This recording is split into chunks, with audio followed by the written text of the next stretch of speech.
Duas crianças brincando, uma brinca, outra chora. Ao se frustrar, uma oferece a mão.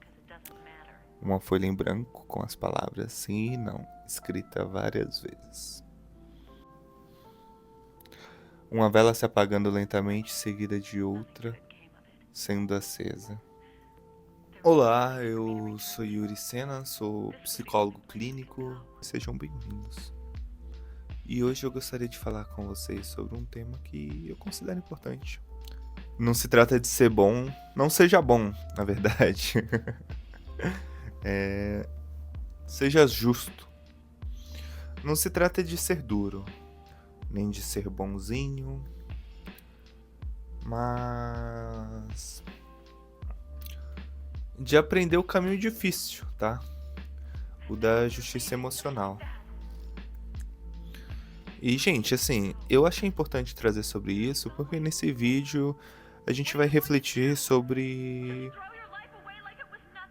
os afetos que a gente sustenta em um vínculo maduro e também a importância dos limites e a capacidade da gente conjugar o amor com verdade. Então, através de diversos referenciais, eu gostaria de trazer vocês para essa experiência e convidar vocês a pensar como é ser justo consigo e com o outro, sem a gente se perder no medo da rejeição ou na rigidez emocional. Vamos ver por aí? Não se trata de ser bom ou duro, se trata de ser justo. Mas isso eu sei é o mais difícil. A gente cresceu ouvindo que o bom é aquele que não reclama, que cede, que acolhe tudo. Ou até mesmo ao contrário. Que, por exemplo, a força está em quem impõe, em quem controla, em quem nunca cede. Mas e se a gente pensar que não é nem um caminho e nem outro? Vamos pensar junto comigo? A ideia de que a gente precisa escolher entre sermos bons e duro é um sintoma da lógica dicotômica que a estrutura, que é a grande subjetividade contemporânea. Porque assim, nessa lógica não há espaço para ambivalência, complexidade ou contradição. Tudo precisa ser ou isso ou aquilo. E é legal a gente pensar que sair dessa armadilha mostra o que o ambiente emocionalmente saudável é.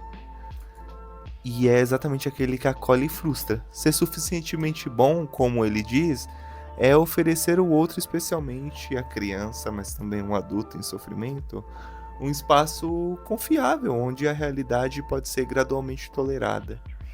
Já, por exemplo, a civilização ela se constrói às custas da repressão dos impulsos e da aceitação dos limites.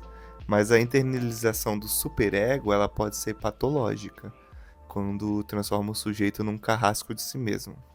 Ser justo é encontrar o ponto onde o cuidado não vira omissão e o limite ele não vira castigo. Muitas vezes a gente acaba se perdendo nessa falsa oposição entre a firmeza e ternura, como se o cuidado ele só pudesse existir num desses extremos, ou no sim incondicional, ou no não insensível. Mas quem cuida de verdade precisa sustentar o meio.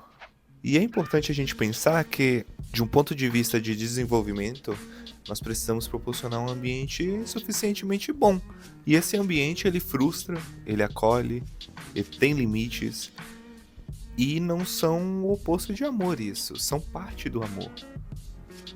Um ambiente que não frustra, ele não educa. Um ambiente que só frustra, ele destrói.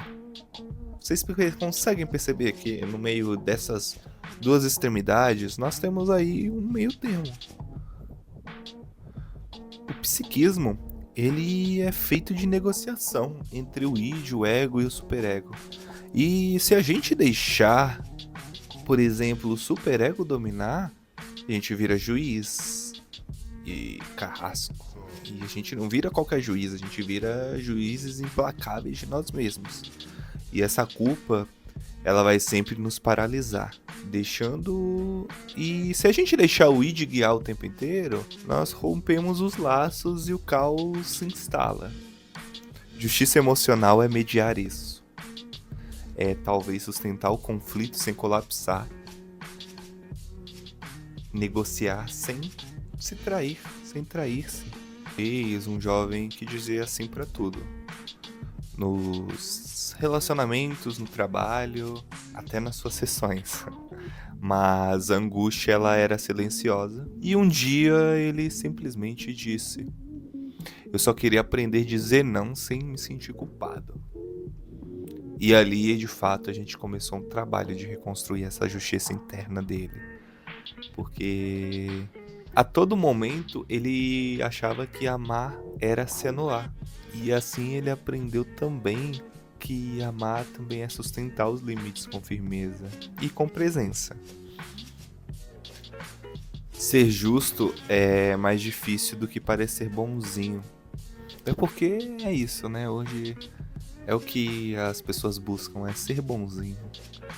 É quando você sustenta um não, mesmo sabendo que o outro vai se frustrar. É quando você ama sem desaparecer. Quando você cuida sem se tornar servo emocional de ninguém. No verdadeiro encontro, o outro é um tu, não é um isso. E um tu, ele exige verdade. Já quando a gente pensa em justiça, justiça emocional não é um conceito jurídico, mas de reacionário. Ela refere-se à capacidade de sustentar o conflito afetivo sem se anular e de manter de alguma maneira o vínculo sem abrir mão da integridade. Termos assim tratam-se da habilidade do ego de negociar entre os impulsos do id. Essas exigências do superego e as demandas da realidade, sem colapsar. Então esse processo ele exige uma função que nós podemos chamar de holding, uma sustentação psíquica que só é possível quando o sujeito ele internaliza a experiência de ser acolhido, mesmo em ambivalência. Mas a justiça emocional, ela também exige uma renúncia narcísica. Abrir mão do ideal de ser o bonzinho, que agrada a todo mundo, ou do forte, que nunca se abala. Como diria Lacan, é preciso renunciar ao gozo do outro para que o desejo próprio tenha lugar. Muitas vezes ser justo é também permitir se desejar, mesmo que isso cause desconforto. Muitas formas de bondade escondem ressentimentos, covardia ou desejo de dominação passiva. Um sujeito que muitas vezes diz sim, ele pode estar na verdade escondendo um não inconfessável, por medo da rejeição, da culpa ou da própria liberdade. A verdade é, a verdadeira ética, ela talvez nasça da potência afirmativa, não da submissão. É isso que se conecta profundamente à proposta do que a gente está falando hoje. Ser justo é saber dizer não, quando necessário. Não por dureza, mas por autenticidade. Aquele que não sabe odiar, também não sabe amar de verdade. Então, assim, em muitos relacionamentos familiares, amorosos, terapêutico, há sempre uma tendência à fusão afetiva, na qual o sujeito, ele de alguma maneira, perde seus próprios contornos para manter o vínculo. Isso pode parecer altruísmo, mas frequentemente é autoabandono. Do ponto de vista clínico, vemos isso nos pacientes que não conseguem dizer não, que vivem por agradar, que anulam o seu desejo no outro. O resultado: ressentimento, esvaziamento de si e até sintomas psíquicos graves como depressão e somatização. Ser justo é amar, com limites. É sustentar a sua diferença sem ruptura. É permitir o afeto sem perder a soberania de si mesmo. O terapeuta ele ocupa um lugar muito importante, o de escutar alguém sem julgamento. Acolhe sem conivência e põe limites sem agressão.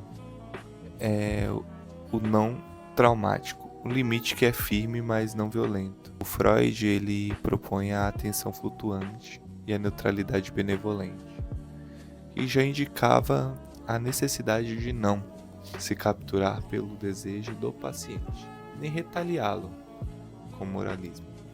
Ser justo na clínica é também frustrar o paciente quando necessário, mas sempre com presença. Talvez seja mais xamânico do que técnico e mais ético do que metodológico, sabe? Queria ter ouvido isso de alguém. O cuidado emocional, ele não pode se transformar em servidão afetiva. A ternura, quando perde o limite, ela vira conivência. E a firmeza, quando perde a escuta, vira violência. Justiça emocional nasce na conjugação de opostos. É ternura com vértebra, é firmeza com alma. Não se trata de ser bom ou duro, mas de ser inteiro. O suficiente para amar sem se dissolver. E se afirmar sem esmagar o outro. E a justiça emocional, ela é talvez o traço mais maduro da subjetividade que busca autenticidade. Ela não se alinha nem ao egoísmo e nem defende a doação sacrifício. Ela está entre isso, no intervalo, na tensão viva, entre o que é bom para mim e o que é bom para o outro. E talvez nos humanize de verdade. Coragem de cuidar sem se abandonar e de se posicionar sem deixar de amar.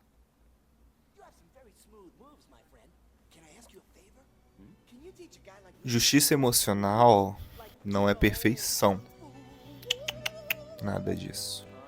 É quando talvez o cuidado ele não se desfaz no medo de desagradar. É quando você consegue dizer, eu me importo com você, mas eu também me importo comigo.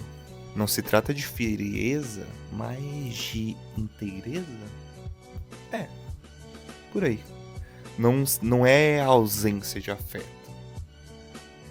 É afeto com contorno. Liberdade é pouco, assim dizia Clarice. O que eu quero ainda não tem nome. Você já tentou agradar demais? Já se endureceu para não se ferir? Como tem sido esse caminho de julgar ternura e firmeza nas suas relações? Comenta aqui embaixo, que eu quero muito ouvir vocês. E se de alguma maneira esse vídeo te tocou, compartilha, comenta, porque a justiça ela começa no vínculo. E o vínculo ele começa com a escuta. Força e sensibilidade sempre, galera. Um abraço pra vocês, eu vou ficando por aqui e tchau, tchau.